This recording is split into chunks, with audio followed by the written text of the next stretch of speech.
السلام علیکم ورحمۃ اللہ وبرکاتہ۔ الحمد للہ رب العالمین والعاقبۃ للمتقین والصلاة والسلام علی رسول اللہ امین وعلی آلہ وصحبہ اجمعین۔ رب زدنی علما، رب اشرح لی صدری ویسر لی امری واحلل عقدۃ من لسانی یفقہوا قولی۔ امید ہے کہ آپ سب خیر و عافیت سے ہوں گے۔ الحمدللہ ہمارے 5 درس جو ہے مکمل ہو گئے تھے، جس میں ہم نے جو دین کے 3 بنیادی اصول ہیں اس میں سے پہلی جو اصل ہے وہ ہم نے مکمل کر لی، یعنی اللہ سبحانہ تعالیٰ کی معرفت کے متعلق جو پڑھنا تھا وہ پڑھ لیا۔ آج کا جو درس ہے اس میں ہم دوسری اصل کے متعلق پڑھیں گے، جو دوسری بنیاد ہے جس کے بارے میں ہر مسلمان کو پتہ ہونا ضروری ہے۔ اور جیسا کہ ہم نے پہلے بھی بتایا تھا کہ شروع میں جو قبر میں 3 سوال پوچھے جائیں گے: من ربو کا، ما دینو کا، ومن نبیو کا۔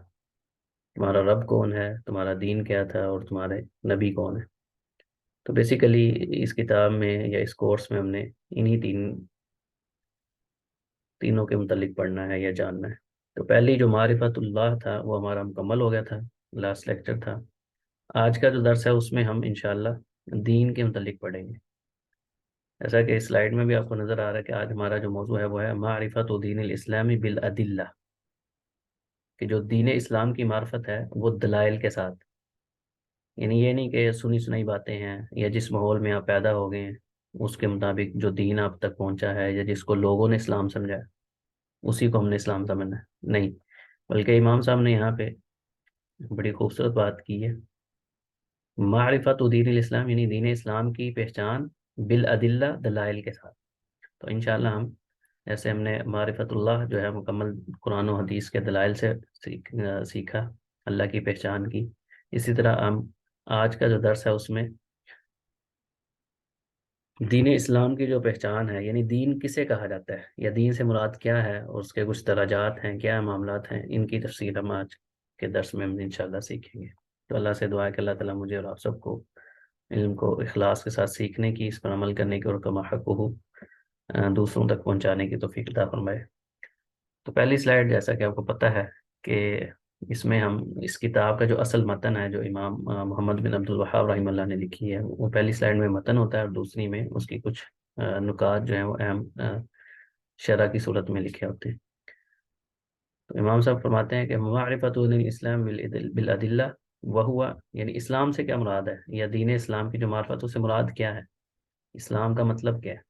وہ کہتے ہیں الاستسلام للہ بالتوحید والانقیاد له بالطاعہ والبراءۃ من الشرک واہلہ وہو ثلاث مراتب۔ بیسیکلی اسلام کا جو مطلب ہے وہ یہ ہے کہ اللہ سبحانہ اللہ کے لیے یا خود کو اللہ کے سپرد کر دینا، اور صرف نام کے حد تک نہیں کرنا بلکہ توحید کے ساتھ، یعنی اللہ کو ہی ایک ماننا ہے، اللہ کی وحدانیت۔ کیونکہ اصل جو توحید ہے نا، بیسیکلی توحید ہی دین اسلام کی بنیاد ہے، اسی پہ تمام اعمال جو ہے نا ان کی عمارت کھڑی ہوتی ہے۔ اگر توحید ہی نہیں ہے تو باقی اعمال کی کوئی حیثیت ہی نہیں، جتنا مرضی انسان کر لے اس کا حساب وہی ہوتا ہے کہ عاملۃ الناصبہ، انسان جو وہ اعمال کرتا رہتا ہے لیکن فائدہ کوئی نہیں ہے، وہ ہباء منصورہ والا حساب ہے کہ قیامت کے دن کے تمام اعمال جو ہے وہ ذرات کی مانند ہوں گے، بکھر جائیں گے، ان کا کوئی وزن نہیں ہوگا۔ تو خود کو اللہ کی توحید کے ساتھ اللہ کے سپرد کر دینا اور اللہ سبحانہ تعالیٰ کی اطاعت کرنا، یعنی جن چیزوں کا اللہ تعالیٰ نے حکم دیا ہے اس پہ عمل کرنا اور جن سے روکا ہے ان سے رک جانا، اس کا نام اطاعت ہے۔ اطاعت صرف فرما برداری کا نام نہیں، یعنی فرما برداری 2 طرح سے ہوتی ہے، ایک ہوتی ہے کہ جس چیز کا حکم دیا گیا نا اس کے مطابق عمل کرنا، جو کہا گیا ویسے کر لینا، اور جس سے روکا گیا اس چیز سے رک جانا، یہ بھی اطاعت میں شامل ہوتی ہے۔ تو فرما برداری بیسیکلی ان دونوں چیزوں سے مل کر مکمل انسان جو ہے وہ فرما بردار بنتا ہے۔ اب یہاں دوسری جو چیز ہے وہ بڑی اہم ہے، جو پہلے بھی ہماری گزری تھی، والبراءۃ من الشرک واہلہ۔ جب آپ نے توحید کا اقرار کر لیا، خود کو اللہ کے سپرد کر دیا، یعنی اللہ کے احکامات کو ہر حال میں ماننا ہے، حد الامکان اپنی حد الوسع کوشش کرنی ہے کہ جیسے اللہ سبحانہ تعالیٰ نے حکم دیا ہے ویسے ہی کرے، جن چیزوں سے روکا ہے ان سے رک جانا۔ ساتھ میں کس چیز کا اقرار؟ والبراءۃ من الشرک واہلہ، اور شرک اور اہل شرک سے بیزاری کا اعلان بھی کرنا ہے. جیسے کلمہ توحید ہے لا الہ الا اللہ، اس کی تفصیل آگے انشاءاللہ آئے گی، وہاں پہ بات کریں گے اس پہ. اب اسلام جو ہے اس کے 3 مراتب ہیں، 3 مرتبے، 3 درجات ہیں. کون سے؟ پہلا ہے الاسلام. جب انسان مسلمان کلمہ شہادت پڑھتا ہے لا الہ الا اللہ محمد رسول اللہ یا اشہد لا الہ الا اللہ وحدہ لا شریک لہ اشہد ان محمدا عبدہ ورسولہ، جب انسان اسلام میں داخل ہے تو اسلام لاتا ہے. دوسرا درجہ کیا ہے؟ ایمان ہے. ان کی ڈیٹیل تفصیلاً آگے آ رہی ہے. والاحسان، اور یہ تیسرا درجہ ہے. اور جیسے امام صاحب کہتے ہیں وَكُلُّ مَرْتَبَةٍ لَهَا أَرْكَانٌ، اب اس میں سے جتنے بھی یہ مراتب ہم نے پڑھے ہیں، اسلام، ایمان اور احسان، ان تینوں مراتب کے آگے سے ارکان ہیں، وہ ہم آگے انشاءاللہ تفصیل سے پڑھتے ہیں. جیسا کہ یہ کہ دین سے کیا مراد ہے، جیسے میں نے مختصر اوپر بتا بھی دیا، تو یہ دوسری سائڈ میں بھی یہی بیسیکلی لکھا ہوا کہ ہر اس کام کو دین کہتے ہیں جس سے اللہ کی عبادت کی جائے. جس طریقے سے اللہ کی عبادت کی جائے گی نا وہ دین ہے. جیسے توحید ہے، اطاعت ہے، دیگر عبادات ہیں، یہاں دین اسلام کی پہچان کروائی جا رہی. کیوں کہ کروائی جا رہی؟ مقصد کیا ہے؟ کیونکہ قبر میں ثابت قدمی کے اسباب میں سے ایک دین کی معرفت بھی ہے. یعنی اب انسان نے جو زندگی ہے وہ اللہ سبحانہ تعالیٰ کے احکامات کے مطابق بسر کی ہوگی، تو وہی بندہ قبر میں ثابت قدمی دکھا سکے گا، ثابت قدم رہے گا، یا اللہ سبحانہ تعالیٰ اس کو ثابت قدم رکھیں گے. کیوں؟ کیونکہ اس کی جو زندگی ہے وہ اللہ سبحانہ تعالیٰ کی بتائی ہوئی جو احکامات ہیں، تعلیمات ہیں، ان کے مطابق گزری ہوگی. تو جس نے دنیا میں اچھی زندگی گزاری ہوگی، قرآن و سنت کے مطابق زندگی بسر کی ہوگی، وہی قبر میں ان 3 سوالوں کے جواب دے گا. تو اللہ کے بارے میں سوال ہونا ہے، دین کے بارے میں سوال ہونا ہے، اور نبی علیہ الصلوۃ والسلام کے متعلق سوال ہونا ہے. تو ان تینوں سوالوں کے جواب وہی شخص دے سکے گا جس نے دنیا میں اللہ کو جانا ہوگا، اللہ کی معرفت اس کے پاس ہوگی، اللہ کے احکامات کی اس نے پابندی کی ہوگی، دین کے مطابق اس نے زندگی بسر کی ہوگی. تو جس دین کے مطابق اس کی زندگی گزری ہوگی وہ اسی کو جانتا ہوگا نا. تو جس کی زندگی جو ہے وہ دین اسلام کے مطابق گزری ہوگی، جب اسے پوچھا کہ تمہارا دین کیا ہے تو وہ بتا دے گا دین کیا ہے. جس کو پتہ ہی نہیں ہوگا، جس نے سنے جو دین ہے اس کو ہی اسلام سمجھ لیا ہوگا، تو وہ پھر اسی کے مطابق جواب دے گا. تو بیسیکلی یہاں پہ جو امام صاحب ہیں اسی کی طرف اشارہ کر رہے ہیں. دوسرا، جیسے میں نے شروع میں کہا کہ امام صاحب نے فرمایا کہ معرفت الاسلامی یا معرفت دین الاسلام بالادلہ، دلائل کے ساتھ. مقصد کیا ہے کہ دین کو جو ہم سیکھنے جا رہے ہیں اس کی بنیاد دلائل ہے. یہ نہیں کہ کسی کی خواہش ہے یا کسی کا کوئی عمل ہے، جی ہم لوگ ایسے عمل کر رہے تھے تو یہی دین ہے، سب لوگ ایسے کر رہے تھے، سب لوگ پاگل تھوڑی ہیں. بعض لوگ جب ان سے کوئی سوال یا کسی چیز کی اصلاح کی کوشش کی جاتی تو آگے سے یہ کہتے ہیں کہ بھائی ہم اکیلے تو نہیں کر رہے، باقی دنیا بھی کر رہی ہے. یہ ان کی دلیل ہوتی ہے. یعنی دلیل ان کی کوئی قرآن اور حدیث نہیں ہوتی، بلکہ دلیل کیا ہوتی ہے کہ لوگ کر رہے ہیں یا اکثر لوگ ایسا کر رہے ہیں. تو یہ کسی اکثریت کا کسی عمل کو کر لینا، کسی کام کو کر لینا، یہ بیسیکلی دلیل نہیں ہوتی. یہ تو یوں سمجھ لیں کہ ایک طرح کا بھیڑ چال ہے کہ سب جدھر کو چل رہے ہیں ادھر کے منہ اٹھا کے چل پڑے، غور و فکر ہی نہیں کرنا کہ بھائی ان کے پاس جو یہ عمل کریں اس کی کوئی دلیل ہے بھی یا نہیں. بلکہ دلائل سے کیا مراد ہے؟ دلائل سے مراد ہے قرآن و حدیث کی نصوص. نصوص سے مراد یعنی قرآن کی آیت یا نبی کریم صلی اللہ علیہ وسلم کا جو فرمان ہے، آپ صلی اللہ علیہ وسلم کا جو عمل ہے، جس کو ہم حدیث بھی کہتے ہیں، جس کے اندر آپ صلی اللہ علیہ وسلم کا فرمان مبارک آ جاتا ہے، آپ صلی اللہ علیہ وسلم کے تمام افعال آ جاتے ہیں، آپ صلی اللہ علیہ وسلم کی صفات یا آپ کے جو اخلاق ہیں، یا کوئی ایسا عمل جو آپ صلی اللہ علیہ وسلم کے سامنے کیا گیا اور آپ صلی اللہ علیہ وسلم نے اس پہ خاموشی اختیار کی، اس کو بھی حدیث کہا جاتا ہے. تو بیسیکلی ان دو چیزوں کا نام حدیث ہے، یا یعنی قرآن اور حدیث، ان دونوں چیزوں کا نام دلائل ہے. دلائل سے مراد یہ ہے لوگوں کا عمل یا انسان کی اپنی جو خواہش ہے یا جس کو وہ اچھا سمجھ رہا ہے کہ یہ دین ہے، یہ مراد نہیں ہے یہاں پہ. اور تیسرا ہمیں یہاں پہ ہم نے پڑھا کہ جو اسلام ہے اس کے 3 مرتبے. پہلا کیا ہے؟ اسلام. دوسرا ایمان اور احسان، یعنی دین کے 3 مراتب ہیں. پہلا جو مرتبہ ہے وہ اسلام ہے. اب آگے ان کی ہر جو ہم نے مرتبہ پڑھا ہے، اسلام، ایمان، احسان، ان کی تفصیل آ رہی ہے، ان کے ارکان آ رہے ہیں کہ اسلام کے کون سے ارکان ہیں، ایمان کے کون سے، احسان کے کون سے ارکان ہیں. تو سب سے پہلے ہم اسلام کا پڑھتے ہیں، کیونکہ جب بھی انسان کلمہ پڑھتا ہے، یا جو بھی مسلمان ہے، ہر کوئی بندہ مسلمان جس نے کلمہ پڑھا ہے یا جو بھی پیدائشی طور پہ مسلمان ہے یا جو بعد میں ہوا ہے، وہ بیسیکلی مسلمان ہوتا ہے.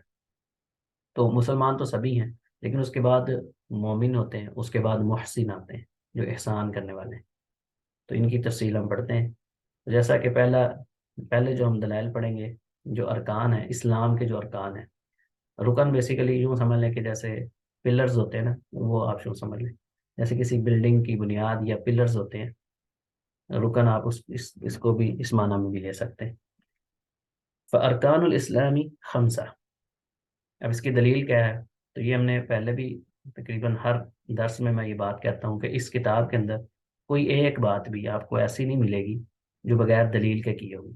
اور دلیل ہم پڑھ رہے ہیں کہ دلیل سے مراد قرآن کی آیت ہے یا نبی کریم صلی اللہ علیہ وسلم کا فرمان ہے. تو یہاں پہ بھی امام صاحب نے حدیث ذکر کی ہے جو صحیح بخاری میں بھی ہے اور صحیح مسلم میں بھی. شہادت اللہ الہ الا اللہ. اسلام سے کیا مراد ہے اور اسلام کے جو 5 ارکان ہیں وہ کون سے ہیں؟ پہلا رکن کیا ہے؟ شہادت اللہ الہ الا اللہ. اس بات کی گواہی دینا کہ اللہ کے سوا کوئی معبود برحق نہیں، وہ ان محمد رسول اللہ، اور محمد صلی اللہ علیہ وسلم اللہ کے رسول ہے. یہ پہلی گواہی. 2 گواہیاں یعنی اللہ کے بارے میں اور اللہ کے رسول کے متعلق یہ گواہی دینا سب سے پہلا رکن ہے. وہ اقام الصلاۃ. دوسرا کیا ہے؟ نماز کو قائم کرنا. وہ ایتاء الزکاۃ. زکوٰۃ ادا کرنا. وہ صوم رمضان. رمضان کے روزے رکھنا. وہ حج بیت اللہ الحرام. اور اللہ سبحانہ تعالیٰ کا جو گھر ہے بیت اللہ الحرام، جس کو حرم مکی بھی کہا جاتا ہے، اس کا حج کرنا بیت اللہ کا. تو یہ 5 ارکان ہیں جو حدیث میں بیان ہوئے. اب یہ جو پہلا ہم نے رکن پڑھا اس کی دلیل قرآن سے ہے. فدلیل فدلیل الشہادت، یعنی یہ جو گواہی ہے جیسے کہ حدیث میں بھی آیا ہے ویسے قرآن سے اس کی کیا دلیل ہے؟ شہید اللہ انہ لا الہ الا ہو. اللہ نے اس بات کی گواہی دی، خود اللہ سبحانہ تعالیٰ نے یہ گواہی دی ہے کہ لا الہ الا ہو، اس کے سوا کوئی معبود برحق نہیں ہے. والملائکہ، اور فرشتوں نے بھی اس بات کی گواہی، یعنی خود اللہ سبحانہ تعالیٰ نے بھی گواہی دی ہے، فرشتوں نے بھی دی ہے. وَأُولُو الْعِلْمِ قَائِمًا بِالْقِسْطِ، اور جو انصاف کے ساتھ کھڑے ہونے والے اہل علم ہیں انہوں نے بھی اس بات کی گواہی دی ہے کہ اللہ کے علاوہ کوئی معبود برحق نہیں. لا الہ الا هو العزیز الحکیم، اور کوئی معبود برحق نہیں سوائے اس کے، اور وہ کون ہے؟ العزیز، جو غالب ہے، حکیم، بہت زیادہ حکمت والا ہے. ومعناها، یعنی اس کا مراد کیا ہے؟ یہ جو ہم گواہی دیتے ہیں اسے کیا مراد ہے کہ اللہ کے سوا کوئی معبود نہیں یا معبود برحق نہیں؟ اسے کیا مراد ہے؟ صرف زبان سے اقرار کر دینا کافی ہے؟ نہیں، بلکہ مطلب کیا ہے؟ لا معبود بحق الا اللہ، اللہ کے علاوہ کوئی معبود برحق نہیں ہے. یعنی وہی حقیقی طور پہ عبادت کا جو صحیح معنوں میں مستحق ہے وہ صرف اللہ سبحانہ تعالیٰ کی ذات ہے. یعنی جب ہم کلمہ پڑھتے ہیں تو اس میں بنیادی طور پہ ہم 2 چیزوں کا اقرار کر رہے ہوتے ہیں. جو کلمے کا پہلا حصہ ہے وہ ہے لا الہ. تو اس میں کیا؟ اس میں نفی ہے ہر قسم کے معبود کی، کوئی معبود نہیں ہے. تمام معبودان باطلہ کی نفی ہے، ہر اس چیز کی نفی ہے. جمیع ما یعبد من دون اللہ، جو اللہ کے علاوہ جس کی عبادت کی جاتی ہے، وہ انسان کا نفس ہو، بت ہو، انسان ہو، فرشتے ہوں، جن ہو، ایکس وائی زیڈ، کوئی فوت شدہ شخص ہو، زندہ ہو، کوئی بھی ہو، جس کی بھی عبادت کی جاتی ہے ان سب کی نفی ہے. پہلا حصہ جو کلمے کا پہلا حصہ ہے، یعنی آپ اس کو اس طرح بھی کہہ سکتے ہیں کہ کلمے کے 2 رکن ہیں. پہلے رکن میں کیا ہے؟ نفی کرنی ہے تمام معبودان کے باطلہ کی، ہر اس چیز کی نفی کرنی ہے جس کی اللہ کے علاوہ عبادت کی جاتی ہے. الا اللہ، اس میں کیا ہے؟ اس میں ہم نے اس بات کرنا ہے، ثابت کرنا ہے کہ کسی کی عبادت جائز نہیں ہے، کوئی معبود برحق نہیں سوائے اللہ کے. یعنی تمام عبادات جو ہیں ان کا مستحق کس کو قرار دینا ہے؟ اللہ سبحانہ تعالیٰ کو. جیسے یہاں پہ ہے کہ العبادۃ للہ وحدہ لا شریک لہ فی عبادہ، یہ کہ تمام عبادات جو ہیں وہ ساری کی ساری اللہ کے لیے ہیں. اللہ وحدہ لا شریک، جس کا کوئی شریک نہیں ہے، اس کی عبادت میں کسی قسم کا کوئی شریک نہیں. کما انہ لیس لہ شریک فی ملکہ، بالکل اسی طرح جیسے اس کی عبادت میں کوئی شریک نہیں، بالکل کس طرح؟ جیسے اس کی جو بادشاہت ہے، اس کا جو حکم چلتا ہے کائنات کے اوپر، جیسے اس میں کوئی شریک نہیں، اسی طرح اس کی عبادت میں بھی کسی کو ہم نے شریک نہیں ٹھہرانا. یہ بیسیکلی مقصد ہے. کلمے کے 2 رکن ہیں. پہلے میں ہم نے نفی کرنی ہے تمام معبودان باطلہ کی، ہر اس چیز کی جس کی اللہ کے علاوہ عبادت کی جاتی ہے، وہ زندہ ہو، مردہ ہو، فرشتے ہوں، جنات ہوں، انبیاء ہوں، کسی کو بھی جس کی بھی اللہ کے علاوہ عبادت کی جاتی ہے، وہ چاہے بت ہوں یا کسی کے ذہن میں کوئی بھی ہو. حتیٰ کہ اگر کوئی بندہ کہتا ہے کہ میں اللہ کو مانتا نہیں ہوں اور وہ اپنی خواہش کے پیچھے چل رہا ہے، تو حقیقت میں وہ اپنے نفس کی پوجا کر رہا ہوتا ہے. اور اس کی دلیل بھی قرآن پاک میں 25ویں سپارے میں ہے اور بھی کئی جگہوں پہ ہے کہ افرأیت الذی من اتخذ الہہ ہوا، کہ آپ نے اس شخص کو نہیں دیکھا جس نے اپنے نفس کو ہی الہ بنایا ہوا، اپنے نفس کو ہی معبود بنایا ہوا. تو ہر وہ شخص جو کہتا ہے کہ میں کسی معبود کو نہیں مانتا، وہ بیسیکلی اپنے ہی نفس کی عبادت کر رہا ہوتا ہے، اپنی خواہش نفس کی پیروی کر رہا ہوتا ہے، کہ وہ انکار تو کر رہا ہوتا ہے کہ میں کسی کی نہیں بات مانتا، میں آزاد ہوں، بیسیکلی وہ اپنے نفس کا بندہ ہوتا ہے، اپنے نفس کو ہی اس نے اپنا معبود بنایا ہوتا ہے، جیسے اس کا نفس کہتا ہے ویسے ویسے وہ کرتا جاتا ہے۔ جبکہ ایک مسلمان مومن محسن جو اللہ کا عبادت گار ہے، اللہ کی عبادت کرنے والا ہے، اس کی زندگی ایک دوسرے لوگوں سے مختلف ہوتی ہے، کہ وہ اپنی مرضی نہیں کرتا، بلکہ کوئی بھی کام کرتا ہے تو وہ دیکھتا ہے کہ بھئی اس میں اللہ اور اس کے رسول نے مجھے کیا حکم دیا، یعنی وہ مکمل طور پہ اللہ کی بندگی کرتا ہے۔ یعنی تو اس یہاں پہ ہم نے کیا پڑھا؟ ہم نے اسلام کے متعلق پڑھا کہ پہلا جو مرتبہ ہے، جیسے ابھی ہم نے کہا کہ دین کا جو پہلا مرتبہ وہ ہے اسلام، اور یہاں اسلام سے مراد ظاہری اعمال ہے، ابھی جتنے بھی پڑھے جیسے گواہی دینا ہے، محمد صلی اللہ علیہ وسلم اللہ کے رسول ہیں، نماز قائم کرنا ہے، زکوٰۃ دینی ہے، حج کرنا ہے، رمضان، ان چیزوں کا تعلق انسان کے ظاہری اعمال سے ہے، یعنی ان کا ایسا نہیں ہے کہ جو انسان کو نظر نہیں آتے، بلکہ ظاہری طور پہ جو ہم عمل کرتے ہیں اسلام میں، یہ بنیادی چیزیں، تو یہ تو ہر مسلمان کے لیے ضروری ہے۔ اس کے بعد ایک اسلام کے ارکان اس لیے کہا گیا، بنی یہ جو ہم نے 5 رکن پڑھے ہیں جس کو ہم کہہ رہے ہیں ارکان الاسلام، ان کو کیوں کہا گیا؟ کیونکہ اسلام کی عمارت ہی انہی پر کھڑی ہے، اور اس کی دلیل کیا ہے؟ حدیث میں آتے ہیں کہ بنی الاسلام علی خمس، یہ حدیث کے الفاظ ہیں، اور صحیح بخاری میں حدیث ہے کہ اسلام جو ہے نا وہ 5 چیزوں پر اس کی بنیاد رکھی گئی ہے اسلام کی، تو یہ خود اللہ کے رسول نے کہا، تو جو بنیاد ہوتی ہے، اگر بنیاد ہی نہیں ہوگی تو بلڈنگ کہاں سے ہوگی؟ کوئی ایسی عمارت آپ نے کبھی دیکھی ہے جس کی بنیاد ہی نہ ہو؟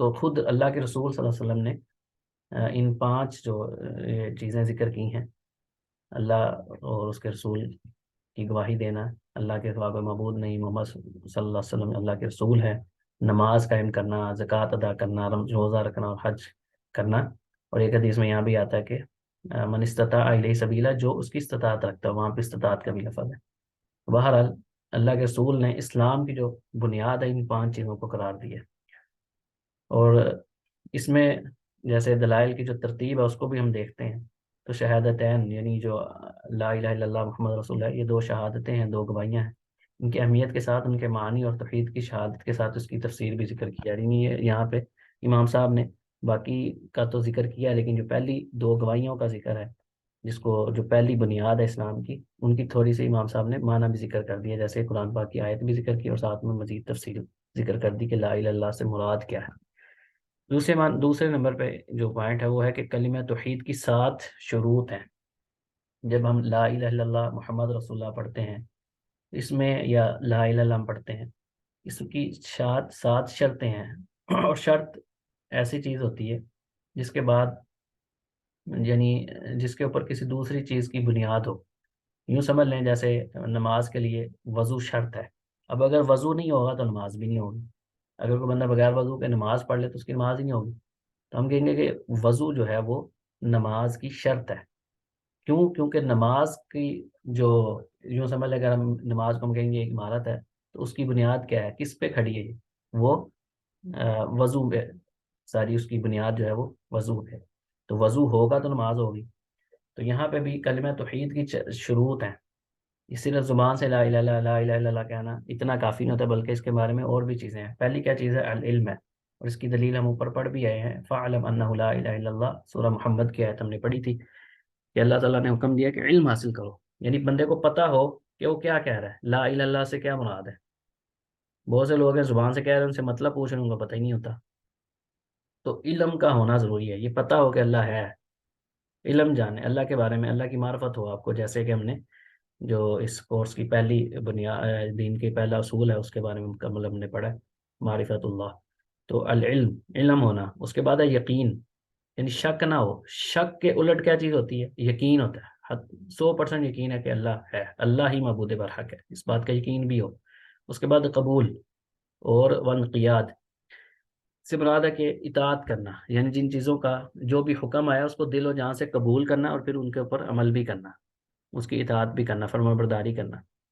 چوتھا اخلاص ہے، خالص اللہ کے لیے کرنا ہے، اور اسی طرح ہے صدق، یعنی اس میں آپ سچے بھی ہوں، یہ نہیں کہ اوپر سے یا دل میں کچھ اور چل رہا ہے ویسے کر رہے ہیں، جھوٹے اس میں نہیں، بلکہ دل و جان سے صدق کے نیت جس کو ہم کہتے ہیں، پوری سچائی کے ساتھ، اخلاص کے ساتھ اللہ سبحانہ تعالیٰ کے اوامر پہ عمل کرنا، والمحبہ، اور ان تمام اعمال میں محبت بھی شامل ہونی چاہیے، بیزاری نہ ہو، یہ نہ ہو کہ بندہ سمجھے یہ کیا میرے پر چل رہا ہے جی، میں مجبور ہوں، یا یہ بیزاری کے ساتھ کسی عمل کو کرنا نہیں، بلکہ اللہ سبحانہ تعالیٰ سے محبت رکھنا، اللہ تعالیٰ کے احکامات کو محبت کے ساتھ ادا کرنا۔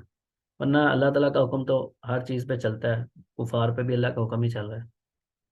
انسان مسلمان ہو یا کافر ہو، مرتے تو سبھی ہیں۔ مسلمان کو تو پتہ ہوتا ہے کہ ہماری آخرت ہے، جن کو پتہ ہے ہماری آخرت ہی نہیں، وہ تو چاہتے ہیں ہم زیادہ سے زیادہ دیر زندہ رہیں، کوئی بھی بندہ مرنا نہیں چاہتا۔ تو اللہ کا حکم تو ان کے اوپر بھی چل رہا ہے، ان کے اوپر بھی مصائب بھی آتے ہیں، پریشانیاں بھی آتی ہیں۔ تو یعنی کچھ چیزیں ایسی ہوتی ہیں جن پر کہ جو چاہے مسلمان ہو یا کافر ہو، ان میں کیا فرق ہوتا ہے؟ کوئی فرق نہیں، پوری کائنات پہ اللہ کا ہی حکم چل رہا ہے۔ لیکن اصل کیا چیز ہے کہ جو مسلمان ہے نا، وہ اللہ سبحانہ تعالیٰ کے جو احکامات ہیں ان کو دل و جان سے قبول کرتا ہے، ان پہ عمل کرتا ہے، اور اس کے اندر اس کی محبت بھی شامل ہوتی ہے، وہ اللہ اور اس کے رسول سے محبت کرتا ہے، ان کے احکام سے محبت کرتا ہے، یہ نہیں کہ وہ بیزاری کے ساتھ کسی چیز کو کر رہا ہو۔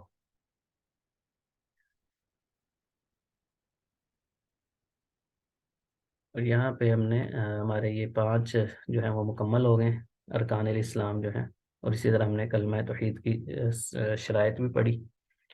اس کے بعد ہے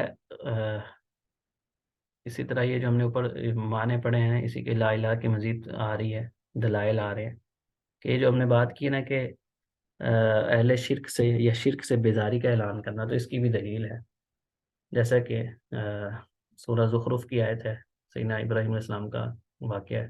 فرماتے ہیں اللہ تعالیٰ فرماتے ہیں وَإِذْ قَالَ إِبْرَاهِيمُ لِأَبِيهِ وَقَوْمِهِ، جب ابراہیم نے اپنے باپ اور اپنی قوم سے کہا اننی براء مما تعبدون، بے شک میں ہر جس کی بھی تم عبادت کرتے نا اس سے بری ہوں، یعنی بیزار ہوں، برات کا اظہار کرتا ہوں، الا الذی فطرنی، سوائے اس ذات کے جس نے مجھے پیدا کیا، فإنہ سیہدین، وہی مجھے ہدایت دے گا، وجعلها کلمۃ باقیۃ فی عقیبہ لعلہم یرجعون، اور انہوں نے اس کلمے کو باقی رکھا نہیں ہے جو انہوں نے اعلان کیا تھا کہ اللہ کے سوا کوئی معبود نہیں ہے، اور اس کے علاوہ جتنے بھی جن چیزوں کی بھی تم عبادت کرتے ہو نا، میں ان سے بری ہوں، میرا ان سے کوئی لینا دینا نہیں، میں ان سے بالکل لا تعلق ہوں، میں تو صرف اس کی عبادت کرتا ہوں، اسی کو معبود مانتا ہوں جس نے مجھے پیدا کیا ہے، وہی مجھے ہدایت دے گا۔ تو انہوں نے اس کلمے کو، اس بات کو اپنے بعد والے آنے والوں پہ بھی جاری رکھا ہے، یعنی جیسا کہ یعقوب علیہ السلام کا بھی آتا ہے سورہ بقرہ میں کہ انہوں نے بہت ہونے سے پہلے اپنے بیٹوں کو نصیحت کی تھی کہ تم نے اس حال میں فوت ہونا کہ تم اسلام کی حالت میں فوت ہو، یعنی جب تم دنیا سے جاؤ تو تمہاری حالت ایسی ہونی چاہیے کہ تم مسلمان رہو۔ تو اس چیز کو ابراہیم علیہ السلام نے آگے بٹھایا تھا، اور یعقوب علیہ السلام ابراہیم علیہ السلام کی نسل سے ہی ہے، لعلہم یرجعون، تاکہ وہ پلٹ جائیں، یعنی وہ بھی اسی طرف اللہ کی طرف ہی لوٹیں، ان کے اندر بھی یہ جو اللہ کی محبت ہے یہ قائم رہے، اور شرک سے اور اہل شرک سے جو بیزاری ہے وہ برقرار رہے۔ تو یہاں اس آیت میں بھی یہی ہے۔ اسی طرح اللہ سبحانہ تعالیٰ نے جو اہل کتاب ہیں، جن کو ہم یہود و نصارہ بھی کہتے ہیں، یا عیسائی کہہ لیں، یہودی اور عیسائی، ان کو بھی جب ایک کلمے کی دعوت دی کہ جو ہمارے تمہارے درمیان جو برابر ہے، ایک جیسا ہے، یعنی تورات اور انجیل میں بھی یہی حکم ہے کہ ایک ہی اللہ کی عبادت کرنی ہے۔ وہ کون کون سی چیزیں؟ قل یا اہل الکتاب، یعنی آپ محمد صلی اللہ علیہ وسلم آپ کہہ دیجیے اے اہل کتاب، تعالوا الی کلمۃ سواء بیننا وبینکم، آ جاؤ اس کلمے کی طرف جو ہمارے اور تمہارے درمیان برابر ہے۔ وہ کون سا کلمہ ہے؟ کیا اس کلمے سے کیا مراد ہے؟ اللہ نعبد الا اللہ، کہ ہم اللہ کے علاوہ کسی کی عبادت نہیں کریں گے، ولا نشرک به شیئا، اور نہ ہی اس کے ساتھ کسی کو شریک ٹھہرائیں گے، ولا يتخذ بعضنا بعضا اربابا من دون اللہ، اور نہ ہی ہم ایک دوسرے کو اللہ کے علاوہ جو ہے وہ رب بنائیں گے۔ فَإِن تَوَلَّوْا، اور اگر وہ روح گردانی کریں، منہ پھیر لیں، یعنی آپ صلی اللہ علیہ وسلم کی اس بات کو سن کے آپ کی بات نہ مانیں، منہ پھیر لیں، تو آپ نے کیا کرنا ہے؟ فَقُولُوا اشْهَدُوا بِأَنَّا مُسْلِمُونَ، تم سب گواہی دے دو، تم کیا کرو؟ گواہی دو، کس چیز کی؟ بِأَنَّا مُسْلِمُونَ، ہم تو مسلمان ہیں۔ اگر کوئی نہیں مانتا تو یہ اس کا مسئلہ ہے، ہمارا کام دعوت دینا ہے، مان لیا ٹھیک ہے، نہیں مانا لیکن کم از کم تم اس بات کا اعلان کر دو کہ بھئی ہم مسلمان ہیں۔ مسلمان سے کیا مراد ہے؟ جیسے ہم نے اوپر کر دیا کہ اپنے آپ کو اللہ کے احکامات کے لیے، اللہ کے لیے وقف کر دینا، اللہ کے سپرد کر دینا، اللہ کی توحید کا اقرار کرنا، اللہ کے احکامات کو ماننا، دل و جان سے تسلیم کرنا، علم ہو، یقین ہو، محبت ہو، اخلاص ہو، اللہ ہی پر توکل ہو۔ اور جیسا کہ لا الہ الا اللہ کے دو معنی میں نے دو رکن بیان کی کہ پہلے حصے میں تمام معبودان باطلہ کی نفی کرنی ہے، اور دوسرا کیا ہے؟ الا اللہ، اللہ ہی کے لیے تمام عبادات کا اس بات کرنا، انہی کو ثابت کرنا۔ تو یہاں پہ بیسیکلی جو کلمہ توحید ہے اس کی اہمیت کی وجہ سے امام صاحب نے یہ چند آیات ذکر کی اور ساتھ میں مزید تفصیل ذکر کی۔ ان آیات میں دونوں میں پتہ چلتا ہے کہ صرف اللہ کی اللہ پہ ایمان لانا کافی نہیں ہے، اللہ کو ایک ماننا کافی نہیں، بلکہ جو اللہ کے علاوہ معبودان باطل ہیں نا، ان سے بیزاری، ان سے نفرت، اور اہل شرک سے نفرت، یہ بھی ضروری ہے، ان سے بیزاری کا اعلان کرنا بھی ضروری ہے۔ ورنہ ہندو ہیں، سکھ ہیں، اور بھی کئی ایسے لوگ ہیں جو اللہ کو تو مانتے ہیں، یہ تو کہتے ہیں کہ جی اوپر والا ہے، وہ تو مانتے ہیں، لیکن ساتھ میں کیا کرتے ہیں، دوسرے جو معبودان باطل ہیں ان کی بھی عبادت کر رہے ہوتے ہیں۔ اور مشرکین مکہ بھی اللہ کو تو مانتے تھے وہ، اصل مسئلہ تو یہ تھا کہ جو باقی معبود ہیں نا ان کی نفی نہیں کرتے تھے۔ آج بھی بہت سے مسلمان ایسے ہیں کہ جو اللہ پہ ایمان بھی رکھتے ہیں، یہ تو کہتے ہیں کہ اللہ تعالیٰ رازق ہے، اللہ، لیکن ساتھ میں اوروں کو بھی انہوں نے کہیں نہ کہیں جو کام اللہ کے لیے کرنے چاہیے وہ اللہ کے علاوہ دوسروں کے لیے، مخلوق کے لیے بھی کیے جاتے ہیں۔ اور جب ان کو کہا جاتا ہے تو آگے سے اسی قسم کی تعویلیں کرتے ہیں، جس طرح کہ مشرکین مکہ کیے کرتے تھے، یا آج کے کچھ غیر مسلم لوگ بھی یہ معاملات کرتے ہیں۔ تو یہاں پہ امام صاحب نے دو آیات بھی ذکر کی، جس کی ہم نے ترجمہ بھی پڑھا اور چند تھوڑی سی ڈیٹیل بھی پڑھی، اور ہمارا جو ہے وہ ٹائم بھی تقریباً مکمل ہو گیا، 2-3 منٹ رہ گئے آدھا گھنٹہ ہونے میں، تو ہم انشاءاللہ یہیں پہ رکتے ہیں، اور اللہ سے دعا ہے کہ جو کچھ بھی ہم نے پڑھا ہے، جو کچھ میں نے سنایا، اس پہ مجھے بھی اور آپ سب کو بھی اخلاص کے ساتھ عمل کی توفیق دے، اور کما حق و دوستوں تک پہنچانے کی بھی توفیق دے۔ اس کو خود بھی سنیں، اس پہ عمل بھی کریں، اور کوشش کریں کہ آگے بھی اس کو پہنچایا کریں، اور کم از کم اپنے بچوں کو، اپنے بہن بھائیوں کو، چھوٹوں کو، یا کوئی بڑا ہے، کوئی دوست احباب ہیں، ان سے بھی اس علم کو شیئر کریں، کیونکہ یہ وہ بنیادی علم ہے جس کا ہر مسلمان کو ہونا ضروری ہے۔ کوئی ایسا نہیں مسلمان جس کے پاس یہ علم نہ ہو تو چلے کام چل جائے گا، ایسا نہیں ہے۔ ظاہری بات ہے کہ علم جو ہے کچھ عوام کے لیے ہوتا ہے، کچھ خواص کے لیے ہوتا ہے، تو یہ وہ علم ہے جس کا ہر مسلمان کو پتہ ہونا ضروری ہے۔ یہ بنیادی وہ سوال ہیں دین کی، وہ بنیادی جو سب بنیادیں ہیں جن کے بارے میں ہر مسلمان کو پتہ ہونا ضروری ہے۔ انشاءاللہ اس کے بعد ہم نبی کریم صلی اللہ علیہ وسلم کے، یعنی جو کلمے کا دوسرا حصہ ہے، جو اس سے ہم نے گواہی دی ہے کہ لا الہ الا اللہ محمد رسول اللہ، اس کے بارے میں ہم انشاءاللہ اگلے ہفتے پڑھیں گے۔ اللہ تعالیٰ سے دعا ہے کہ اللہ تعالیٰ مجھے اور آپ سب کو اخلاص کے ساتھ عمل کی توفیق دے۔ بارک اللہ لی ولکم ولسائر المسلمین، وصلی اللہ علی نبینا محمد وعلی آلہ وصحبہ اجمعین۔ السلام علیکم ورحمۃ اللہ وبرکاتہ۔